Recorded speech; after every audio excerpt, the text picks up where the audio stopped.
প্রিয় বন্ধুগণ, আমাদের প্রত্যেকের জীবনে কোনো না কোনো ভুল হয়ে যায়। আর আমাদের জীবনে সব থেকে বড় সমস্যা যেটা পাপ একজন খ্রিস্টীয় বিশ্বাসী জীবনে হয়ে থাকে, সেটা হচ্ছে লোভ বা প্রলোভন। তো বন্ধুগণ, আজকের বিষয়ে আমরা সেই লোভের পরিণাম এবং শাস্তি তার সম্বন্ধে আমরা আজকে আলোচনা করব।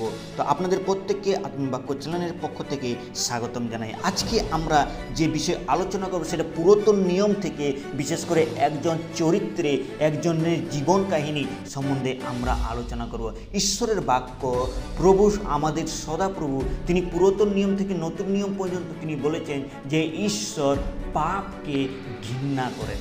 আর ঈশ্বর পাপীকে ভালোবাসেন, কিন্তু তিনি পাপকে ঘৃণা করেন, পাপ স্বভাবকে, প্রলোভনকে সে ঘৃণা করেন, কেননা তিনি হচ্ছেন পবিত্র ঈশ্বর। তো বন্ধুগণ, আজকে আমরা যে বিষয় দেখে নেব, অনেক সময় ব্যক্তিরা গোপন পাপে ভয়াবহ পরিণতি নিজের জীবনে নিয়ে আসে। ব্যক্তিগত ভয়াবহ পাপের জন্য মানুষ তাদের জীবনে শাস্তি নিয়ে আসে। এরূপই একটি ঘটনা আমরা দেখে নেব পুরাতন নিয়ম থেকে। যিশু 7 অধ্যায়ে বর্ণিত সেই আখনের লোভ এবং তার দণ্ড সম্বন্ধে আজকে আমরা আলোচনা করব। তো বন্ধুগণ, আসুন আমরা এই ভিডিওটিকে শুরু করার পূর্বে বলতে চাই, যারা এই ভিডিওটিতে প্রথমবার এবং এই চ্যানেলে যারা প্রথমবার আছেন, তারা আত্মবাক্য চ্যানেলকে সাবস্ক্রাইব করতে ভুলবেন না।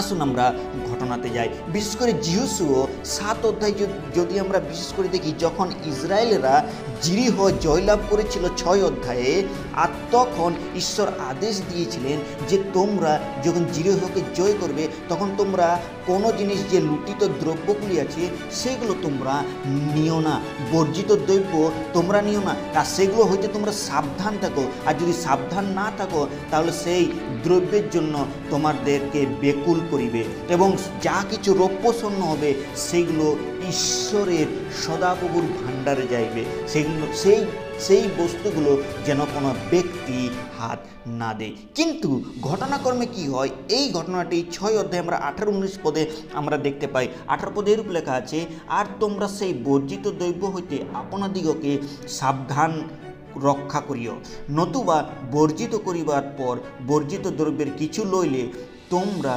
ইসরায়েলের শিবিরে বর্জিত করিয়া বেকুল করিবে।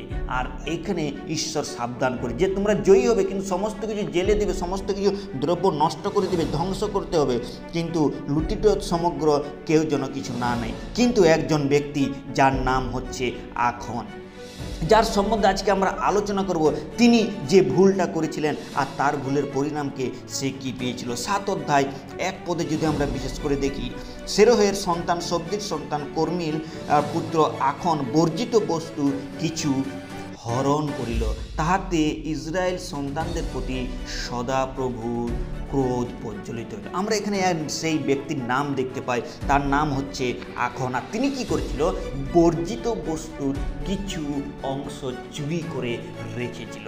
আর প্রলোভনে পড়ে সে চুরি করার পরিণাম, একজন ব্যক্তির চুরি করার পরিণাম প্রত্যেক ইসরায়েলের প্রতি ঈশ্বরের ক্রোধ প্রজ্বলিত হয়।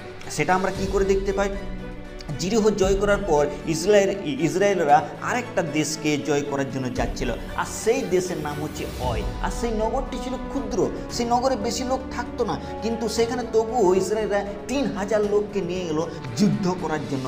কিন্তু সেই অয় নগরের নিবাসীরা সেই ইসরায়েলিদেরকে হত্যা করলো এবং তাদেরকে হারিয়ে দিল। এবং কি লেখা আছে, যদি এই 7 অধ্যায় 5 পদে সেখানে লেখা আছে, আর ওয়ের লোকেরা তাহাদের মধ্যে প্রায় 36 জনকে আঘাত করিল, নগরদ্বার হইতে সবারিন পর্যন্ত তাহাদিওকে তাড়না করিয়া আরোহণের পথে আঘাত করিল, তাহাদের লোকেদের হৃদয় গলিয়া গিয়া জলের নেই হইল। আর এই এক ছোট্ট নগর তাদেরকে কিভাবে হারিয়ে দিল। আর সেই চিন্তাতে তাদের জীবন, তাদের যে হৃদয় একদম গলিয়া যেতে লাগল। আর তারপর তারা কী করলো, ঈশ্বরের কাছে সেই অনুতাপকে করলেন, তাদের কাপড়কে ছিঁড়লেন। আর তখন ঈশ্বর তাদের সঙ্গে কথা বলছে 7 অধ্যায় 11 পদে, ইসরায়েল পাপ করিয়াছে, এমনকি তাহারা আমার আজ্ঞাপিত নিয়ম লঙ্ঘন করিয়াছে, এমনকি তাহারা সেই বর্জিত দ্রব্যের কিছু লইয়াছে, আবার চুরি করিয়াছে, আবার প্রতারণা করিয়াছে, আবার আপনাদের সামগ্রীর মধ্যে তাহা রাখিয়াছে। আর এখানে ঈশ্বর ক্লিয়ার করছে, দেখো ঈশ্বরের কাছে কোনো লুক্কায়িত হয় না। আর এখানে ঈশ্বর বলছে যে ইসরায়েল পাপ করেছে, তার জন্য তারা হেরেছে। কারণ কি? তারা চুরি করেছে এবং তারা প্রতারণা করেছে, আর সেই চুরির সামগ্রী আবার নিজেদের তাম্বুতে তারা লুকিয়ে রেখেছে।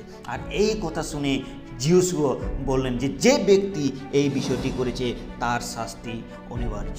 আর তারপর তারা ঈশ্বরের কাছে আসলেন আর গুলিবাট করলেন, আর সেই নাম যার বার হলো, আর সে হচ্ছে আখর। দেখো 18 এবং 19 পদে কি লেখা আছে, 7 অধ্যায় 18 পদে, পরে তিনি তাহার কুলকে পুরুষানুক্রমে আনাইলে জিহুদা বংশের সেরের সন্তান শব্দির সন্তান কর্মীর পুত্র আখন ধরা পড়িল।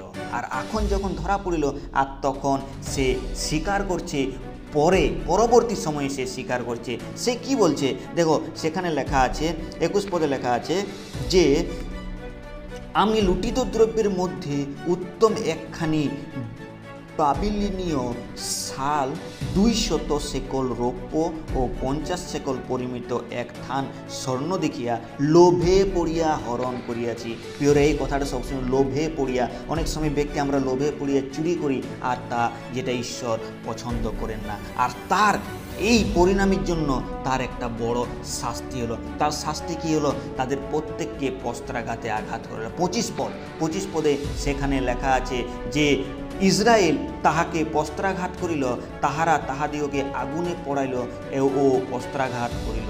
আর এখানে তার পরিজন, একজনের পাপের জন্য তার পরিজন, তার ছেলে মেয়ে প্রত্যেকে মারা গেল, তাদেরকে বস্ত্রাঘাতে মারা গেল। বন্ধুরা, এই ঘটনা থেকে আমরা কি শিক্ষা গ্রহণ করতে পারি? আমরা যে 3টি শিক্ষা এখান থেকে আমরা দেখতে পারি। প্রথম বিষয় হচ্ছে যে গোপন পাপ ঈশ্বরের দৃষ্টিতে গোপন থাকে না। আমরা অনেক সময় চুরি করে থাকি, আমরা অনেক সময় কাউকে জানাতে চাই না, কিন্তু ঈশ্বরের কাছে কোনো কিছু গোপন থাকে না। গোপন পাপ ঈশ্বরের কাছে প্রকাশ হয়, আর সেটা আমরা দেখতে পাই ইব্রিয় তার 4 অধ্যায় 13 পদে। আর তাহার সাক্ষাতে কোনো সৃষ্ট বস্তু অপ্রকাশিত নয়, কিন্তু তাহার চক্ষুগোচরে সকলেই নগ্ন ও অনাবৃত রইয়াছে, যাহার কাছে আমাদিওকে নিকাশ দিতে হবে। একদিন আমাদের সেই ঈশ্বরের কাছে নিকাশ দিতে হবে, তাই তার কাছে কোনো লুকানো নেই। দ্বিতীয় বিষয় যেটা আমরা শিখবো সেটা হচ্ছে পাপের ফল সবসময় ভয়াবহ হয়। যে ব্যক্তিগত আমরা পাপ করি তার ফল সবসময় ভয়াবহ হয়ে থাকে। আর যেটা আমরা দেখতে পাই রোমিও 3 অধ্যায় 23 পদে বলেছে, কেননা পাপের বেতন মৃত্যু।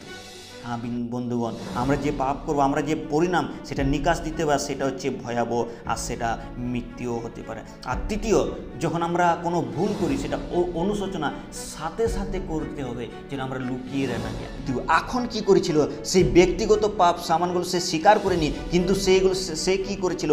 লুকিয়ে রেখেছিল, আর যার দ্বারা যে ঈশ্বরের বিরুদ্ধে পাপ করেছিল। কিন্তু আমাদের কি করা দরকার? আমরা যখনই পাপ করি আমাদের অনুতাপ করে নেওয়া দরকার, সেটাকে মেনে নেওয়া দরকার, নিজের পাপকে স্বীকার করে নেওয়া দরকার। যদি আমরা 1 জন তার 1 অধ্যায় 9 পদে দেখি, সেখানে লেখা আছে, যদি আমরা আপন আপন পাপ স্বীকার করি তিনি বিশ্বস্ত ও ধার্মিক, সুতরাং আমাদের পাপ সকল মোচন করিবেন এবং আমাদিগকে সমস্ত অধার্মিকতা হইতে সূচি করিবেন। প্রিয়রা, আসুন আমরা সে আখনের লোভে যেন পতিত নয়। আখনের এই ঘটনা দ্বারা বাইবেল আমাদেরকে শিক্ষা দেয় যেন আমরা লোভে আমরা যেন কোনো চুরি না করি, আর না হলে ফল সে আখনের মতো আমাদের জীবনও ভয়াবহ।